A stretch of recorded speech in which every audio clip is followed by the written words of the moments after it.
pagkakaroon ng metal detectors at Pakinggan regular natin to. na bad inspection. Pabibilisin din ang hiring ng guidance counselors.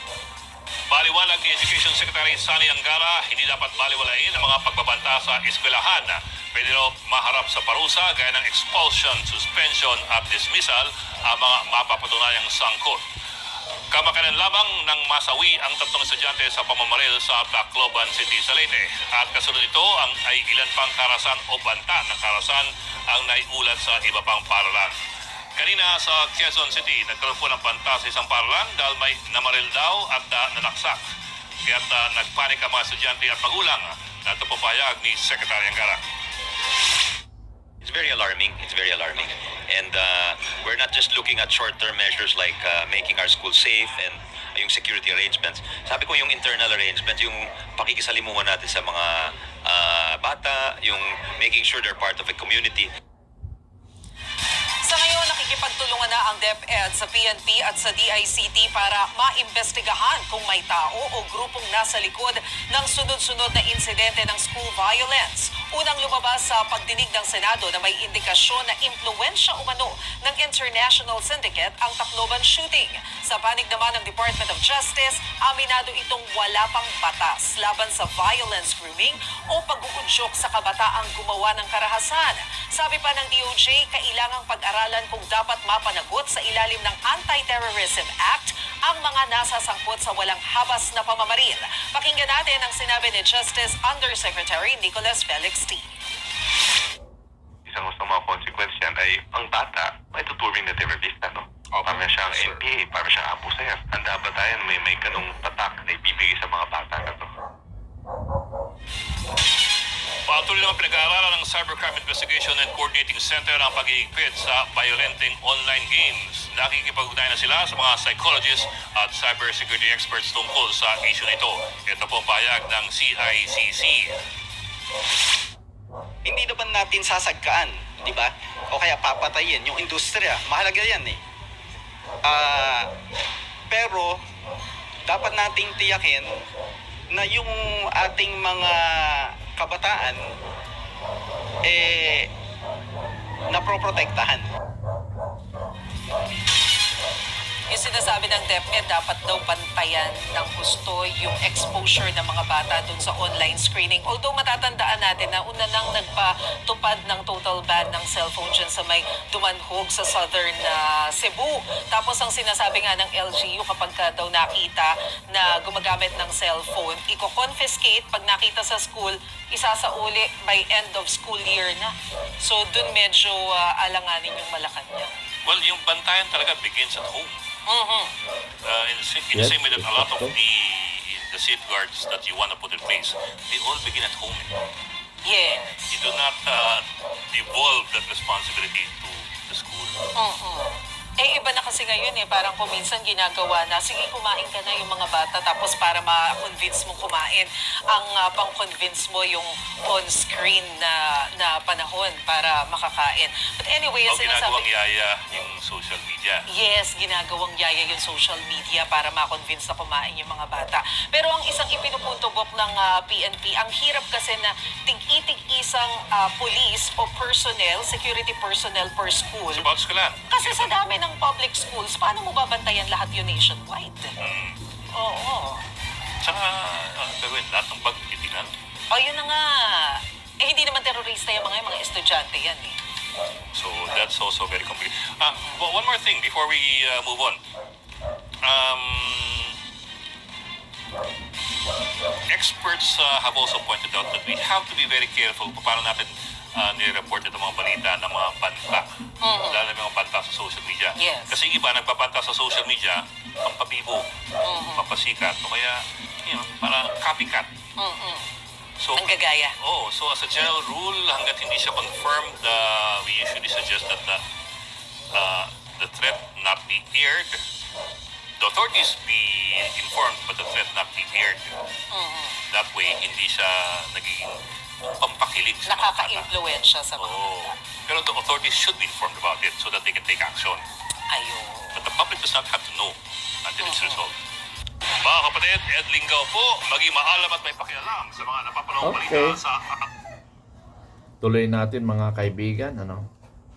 So sa aking pananaw, paano ba pagdisiplina ng bata? It's normally sa pamilya muna, una. Dahil kung nag-aaral ang bata, the remaining hours of 8 hours, that is now 12 hours, then 8 hours ang tulog. So meaning, 4 hours lang na nakakasama ng magulang sa bahay kung nag-aaral ng bata, and normally excluding yung Saturday and Sunday. So sa madalit salita, kung yung oras ng period ng pag-aaral ng bata parang mas matagal pa nga sa school kaysa sa pamilya, except Saturday and Sunday or in holiday. Okay. So parang both sides yan, Kung ang parents ay mayroong pagpapahalaga sa anak, ay isa talagang disiplinado. Kung ang bata ay may takot sa magulang, ay disiplinado. Kung ang teachers sa kwarto ay may takot ang estudyante at mayroong disiplina ang mga estudyante, maaring mabawasan ang juvenile problem in the public. Tama o hindi? Ikaw, Nak, anong masabi mo dito sa napapag-usapan ngayon na para bang ginagamit, controversial na lang itong Juvenile Welfare Act law? Anong masabi mo dyan, Nak? Ang point ko dito, bilang isang bata at bilang isang magiging magulang at isang batang nakakaintindi sa publiko, anong masabi mo dyan? In my opinion, since naririnig ko na ang mga video games ang ginagamit nila for like what is happening sa mga schools, yung mga school shooting,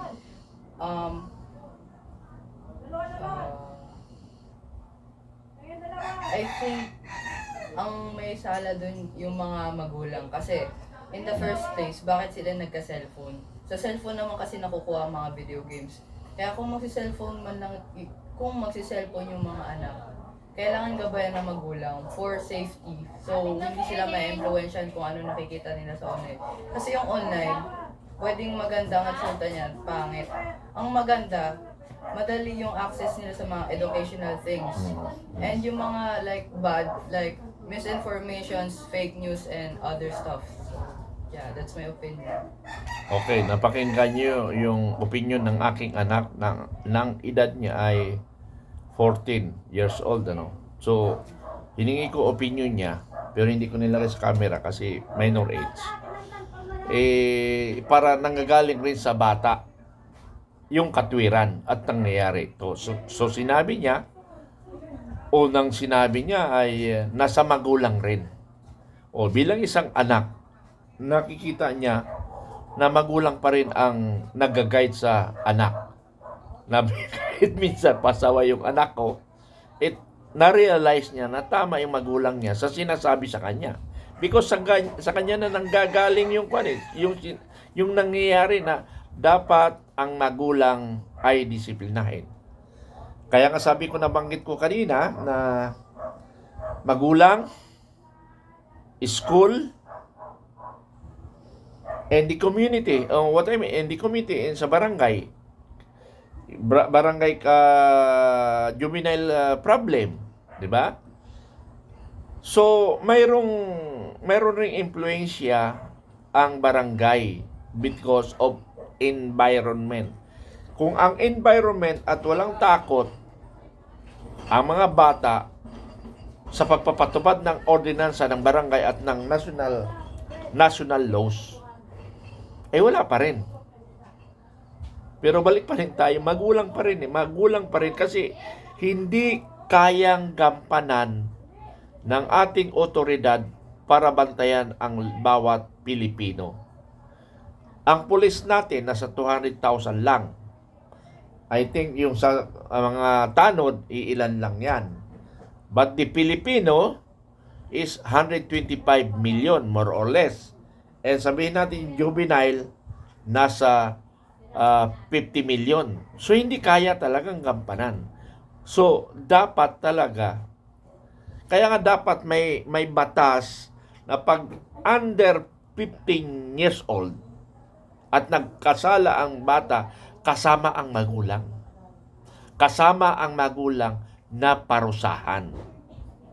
Bakit? Para talaga maging concerned sila, hindi sila pabaya sa kanilang anak. Ang nangyari, bilang isang magulang, ibinigay niya sa gobyerno ang pagdidisiplina ng anak niya, which is mali. Dapat ipatawag. Kung makulong, makulong. Kaya nga mayroon tayong may mga charges sa normal charges ng mayroon tinatawag na principal